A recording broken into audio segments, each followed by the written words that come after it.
Welcome back to my channel Sahasra Korupu. Morning లేసి tea తాగేసానండి, tea పెట్టుకొని. తర్వాత ఇక్కడ రాగి పిండి కాస్తున్నాను పాప కోసం అని. పాప ఇంకా లేయలేదు, బట్ కాసి పెట్టేస్తానండి, లేయగానే ఇమీడియట్గా ఫీడ్ చేయొచ్చని. తర్వాత ఇక్కడ పాత్రలో సన్నీళ్ళు తీసుకున్నానండి, ఎందుకని చెప్తాను. జావన్ పెట్టి చల్లారిస్తే ఫాస్ట్గా చల్లారిపోద్దని. తర్వాత ఇక్కడ తులసమ్మకి కడిగి పూజ చేస్తున్నానండి. పసుపు అచ్చిచ్చి కుంకాలు పెట్టేశాను పైన కాడ. తర్వాత ముందు పక్కన కూడా పసుపు అద్దేసి స్వస్తిక్ మార్క్ వేస్తానండి నేను. కింద కూడా పీటను కూడా క్లీన్ చేసుకుంటున్నాను.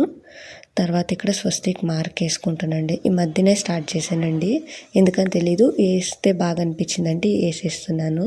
నాకేమనిపిస్తే అది చేస్తానండి ఒక్కొక్కసారి. తర్వాత ఇక్కడ గడప అచ్చించుకుంటున్నానండి, నీళ్ళు చల్లేసి తడి బట్టతో తుడిసేసి మళ్ళీ పసుపులో వాటర్ వేసి గడపను అచ్చిస్తున్నానండి. రోజు ఏం అచ్చినండి, శుక్రవారం మాత్రం అచ్చించుకుంటాను.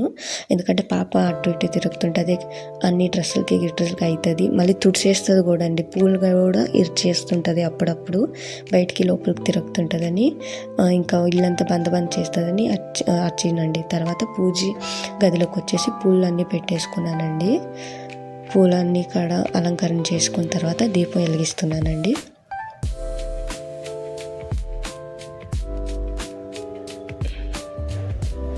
పొళ్ళు కూడా పెట్టేసుకున్నానని ఆల్రెడీ. గణేశుడి కాడ కలిసక్కర పెట్టున్నానండి, ఎప్పటి నుంచో పెడుతున్నాను. సో అది మిస్ చేయకుండా రోజు కలిసక్కర పెడతాను. తర్వాత కడ్డీలు కర్పూరం వెలిగించేసుకున్నాను. ఇప్పుడు సాంబ్రాణి వెలిగిస్తున్నానండి. ఇళ్ళంతా కూడా వెలిగిస్తాను. శుక్రవారం, శనివారం, సోమవారం 3 రోజులు సాంబ్రాణి వెలిగించుకుంటాను. మామూలుగా చిప్ వెలిగిస్తాను కానీ ఈరోజు వెలిగిలేదండి. పాపకు కొంచెం కాఫ్ ఉంది కదండి, అందుకే వెలిగిలేదు.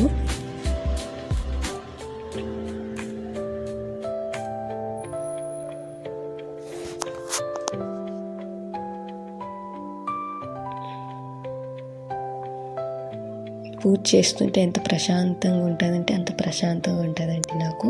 మార్నింగ్ లేవగానే పూజ చేస్తేనే డే స్టార్ట్ అయినట్టండి నాకు.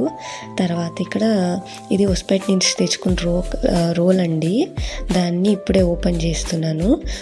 దీనికి కూడా కొంచెం పసుపు రుద్దేసి కుంకాలు పెట్టేసుకుంటున్నానండి. తర్వాత పూలు పెట్టేస్తున్నాను. పూలు పెట్టేసి కడ్డీలు చూపించేస్తున్నానండి. తర్వాత ఆదియోగి తెచ్చున్నాం కదండి ఈషా నుంచి, దానికి కూడా పూలు పెట్టేసి కడ్డీలు చూపిస్తున్నాను. తర్వాత రవ్వ చూడగానే అర్థమైపోయి ఉంటుందండి, నేను ఉప్మా చేస్తున్నాను ఈరోజు టిఫిన్ కని. తర్వాత సాంబ్రాణి పెడుతున్నాను. పాపకు తలస్నానం చేపించాను, తల ఆరిపోయకని పెట్టాను. తర్వాత టిఫిన్ చేపిస్తున్నానండి. ఇక్కడ కారమైన ఒక్కొక్కసారి తింటుందండి మా పాప. తర్వాత సొరకాయ పప్పు చేస్తున్నానండి వంటకి. తర్వాత తాలింపు పెట్టేసుకొని మళ్ళీ ఉడకపెట్టేసుకుంటున్నాను. ఈ గ్యాప్లోనే రైస్ కూడా వండేసాను.